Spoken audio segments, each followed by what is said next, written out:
Join Forum IS Academy, trusted by hundreds of toppers, including IS Rank 1 Shruti Sharma.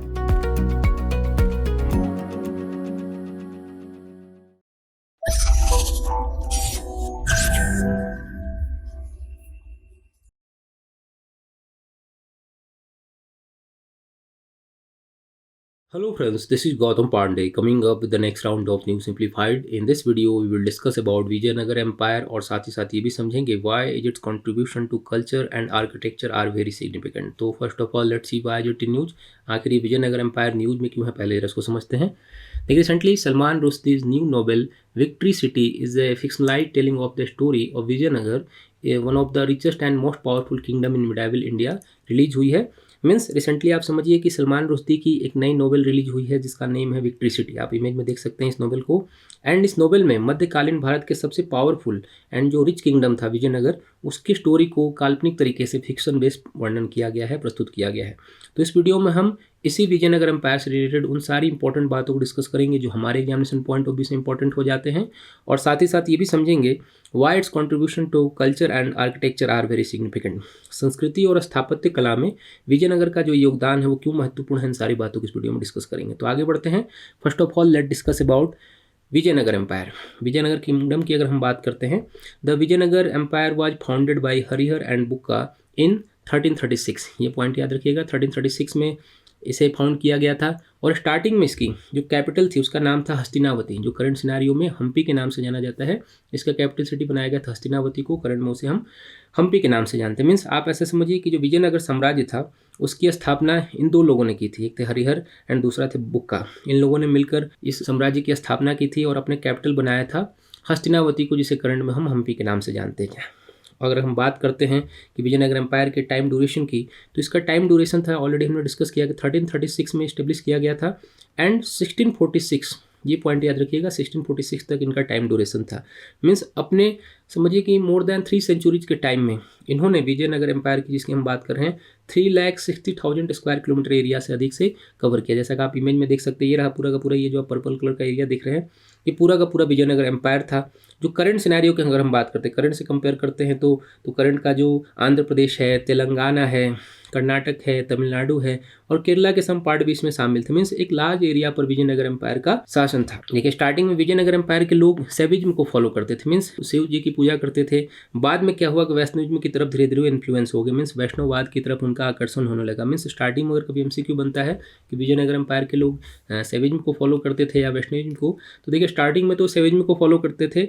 After that बाद में हम देखेंगे कि वैष्णववाद का भी वहाँ पर प्रभाव आ गया था. अगर विजयनगर एम्पायर के लास्ट रूलर की बात करते हैं, देखिए ऑलरेडी स्टार्टिंग की तो हमने बात कर ली कि हरिहर एंड बुक्का हैं.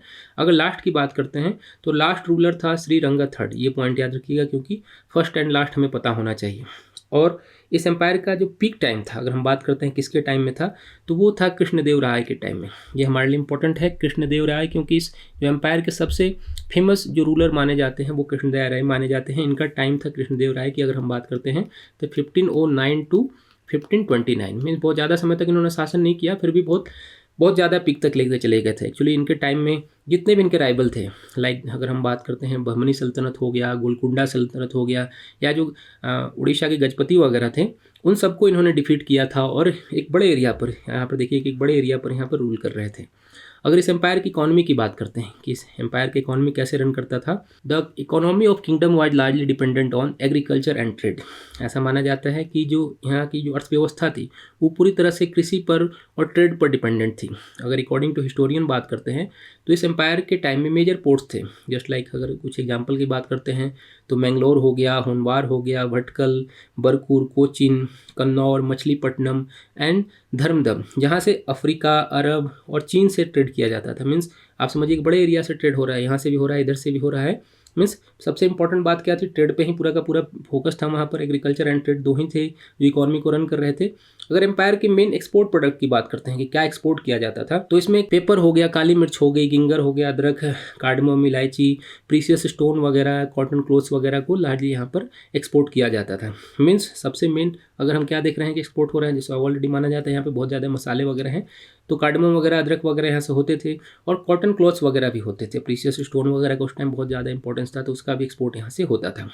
आगे बढ़ते हैं, जरा हम कल्चर से रिलेटेड इंपॉर्टेंट बातों को डिस्कस करते हैं। देखिए, अगर हम विजयनगर एम्पायर की कल्चर की बात करते हैं तो विजयनगर एम्पायर के जो रूलर थे दे वर ग्रेट पेट्रॉन्स ऑफ लिटरेचर। ऐसा माना जाता है कि जितने भी वहाँ पर रूलर हुए उन्होंने जो साहित्य था उसका बहुत ज़्यादा संरक्षण किया। स्टार्टिंग में अगर हम बात करते हैं तो वहाँ पर हर तरह के बुक थे। जो बुक वगैरह की हम बात करते हैं तो उस टाइम में आप समझिए डिफरेंट लैंग्वेजेज में सच अगर हम बात करते हैं, तेलुगु हो गया, तमिल हो गया, कन्नड़ हो गया, संस्कृत में भी वहाँ पर लिटरेचर लिखे जाते थे।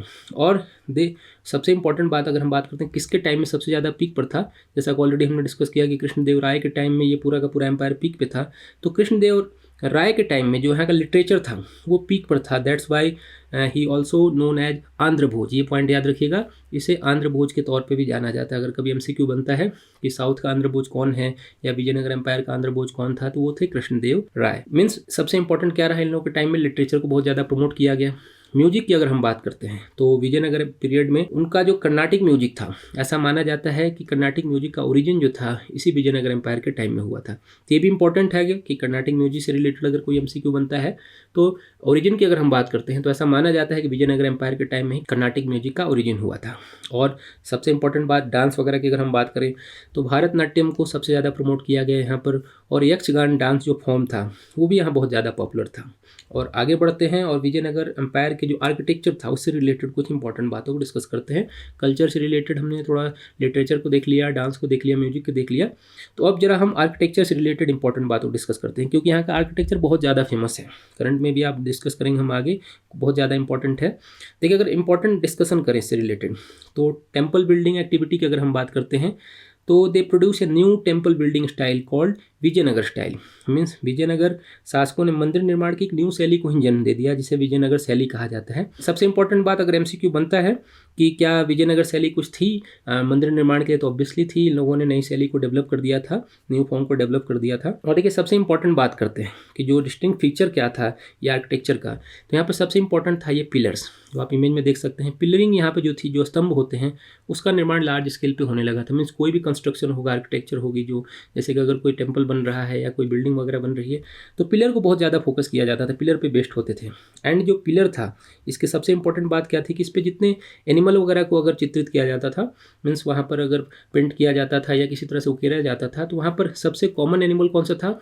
हॉर्स था। ये पॉइंट याद रखिएगा, हॉर्स का सबसे ज़्यादा वहाँ पर आप जो भी करंट में भी अगर आप जाकर देखेंगे वहाँ पर, तो हॉर्स को इन पिलरों पे बहुत ज़्यादा उकेरा जाता था, वहाँ पर चित्रित किया जाता था। और मंदिरों में जो हम बात कर रहे हैं मंदिरों की, मंदिरों में सबसे इंपॉर्टेंट बात क्या रही कि गर्भगृह का कॉन्सेप्ट, गोपुरम का कॉन्सेप्ट, मंडप का कॉन्सेप्ट यहीं पर देखने को मिलता है हमें। तो अगर इस तरह के एमसीक्यू बनते हैं कि क्या यहाँ पर गर्भगृह या जो मंडप है या गोपुरम का फीचर देखने को मिलता है, तो ऑलरेडी यहाँ पर था। ऑलरेडी हमने आर्ट एंड कल्चर में इससे रिलेटेड आपसे डिस्कस किया है, तो ज़्यादा डिटेल में नहीं जाते हैं। बट इतना पॉइंट याद रखिएगा कि विजयनगर एम्पायर के टाइम में जितने भी आर्किटेक्चर हैं, खास करके जो टेम्पल्स हैं, उसमें गर्भगृह का, गोपुरम का और मंडप का कॉन्सेप्ट देखने को मिलता है। आगे बढ़ें, अगर हम बात करते हैं कि इस टाइम के सबसे फेमस टेम्पल कौन कौन से रहे हैं, तो देखिए दो सबसे इंपॉर्टेंट टेम्पल यहाँ पर हैं। एक है प्रसन्ना विरूपाक्ष टेम्पल जिसे बुक्का फर्स्ट ने बनवाया था, एंड सेकंड है हजारा राम टेम्पल जिसे कृष्णदेव राय के टाइम में बनाया गया था। तो ये दोनों बहुत ज़्यादा फेमस हैं, करंट में भी हैं, आप जाकर देख सकते हैं। आप इमेज में देखिए कितने सुंदर हैं, भव्य लगते हैं यहाँ पर। अब जरा आगे बढ़ते हैं और समझते हैं कि why Vijayanagar empire contribution to culture and architecture are very significant. संस्कृति और स्थापत्य कला में इनका योगदान महत्वपूर्ण क्यों है, ये समझना हमारे लिए थोड़ा जरूरी हो जाए। देखिए, since we already discuss this was a period when literature flourished both in sacral and secular context. Means आप इस टाइम के जो साहित्य थे, जितने भी साहित्य की हम बात कर रहे थे कि तमिल में हो गया, कन्नड़ा में हो गया, संस्कृत में हो गया, सब में क्या रहा कि सेक्रल एंड सेकुलर कॉन्सेप्ट दोनों दिखा। मीन्स धर्मनिरपेक्ष कॉन्सेप्ट भी था, धार्मिक कॉन्सेप्ट भी था। मीन्स ऐसा नहीं कह सकते कि धर्मनिरपेक्ष नहीं था वहाँ पर, तो धर्मनिरपेक्ष भी कॉन्सेप्ट वहाँ पर देखने को मिलता है। और सबसे इंपॉर्टेंट बात क्या रही, यहाँ का जो कैपिटल सिटी था, जो करंट में भी है हम्पी, जिसे करंट में UNESCO world heritage site declare किया गया है, और वो विजयनगर के आर्किटेक्चर कंट्रीब्यूशन को प्रोड्यूस करता है। मीन्स आप समझिए किस लेवल का वहाँ पे आर्किटेक्चर हो रहा था कि एक बड़े से शहर को ही, जिसे आज करंट सिनेरियो में वर्ल्ड हेरिटेज साइट डिक्लेयर कर दिया गया है, तो एक लार्ज स्केल पर वहाँ पर सिग्निफिकेंट दिखाता है, प्रोड्यूस करता है कि वहाँ पे जो विजयनगर एम्पायर का जो कल्चर था, जो आर्किटेक्चर था, वो लार्ज स्केल पर बहुत ज़्यादा फेमस था। और वहाँ से लेकर आज तक हम देख रहे हैं कि उसके जो भी वहाँ पर हम देख रहे हैं जो सिटी वगैरह है, जो टेम्पल वगैरह है, जो लिटरेचर वगैरह हैं, वो इस बात को प्रोड्यूस करते हैं कि वो बहुत ज़्यादा ही सिग्निफिकेंट थे। तो होप आपको ये सारी बातें समझ में आई होंगी। Thanks for watching.